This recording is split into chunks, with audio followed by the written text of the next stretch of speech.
व्हायला निघाला तू आमदार कसा होतो तेच बघतो. अजित पवार यांनी आमदार अशोक पवार यांना खुलं चॅलेंज दिलंय.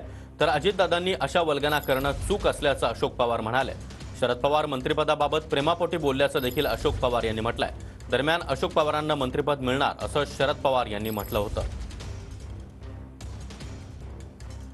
तर अशोक पवार यांना व्यासपीठावरून अजित पवार यांनी खुलं चॅलेंज दिलेलं आहे. तू आमदार कसा होतो तेच बघतो, अशा शब्दांमध्ये अजित पवार यांनी अशोक पवार यांच्यावर जोरदार निशाणा साधला. दरम्यान शरद पवार यांनी आमदार अशोक पवार यांना मंत्रिपदाचा शब्द दिला होता.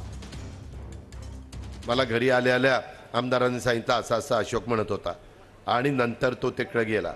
त्याला दाखवले गाजर. त्याला साहेबांनी सांगितलं पुढच्या वेळेस तूच मंत्री. आता पुढच्या वेळेस मंत्री होण्याकरता त्यांनी कारखान्याची वाट लावली, बाकीच्या सगळ्यांची वाट लावली आणि मंत्री व्हायला निघाला. अरे पट्ट्या, तू आमदारच कसा होतो ते बघतो, मंत्री होतो काय?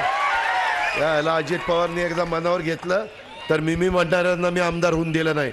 आता मी पण चॅलेंज देतो, तू आमदारच कसा होतो त्याही पद्धतीने बघतो. मी पण लोकांना सांगेन की ह्याची खरी अवकात काय आणि आम्ही काय कामं केली. अशोक बापू कसे निवडून येतात हे मी पाहतो.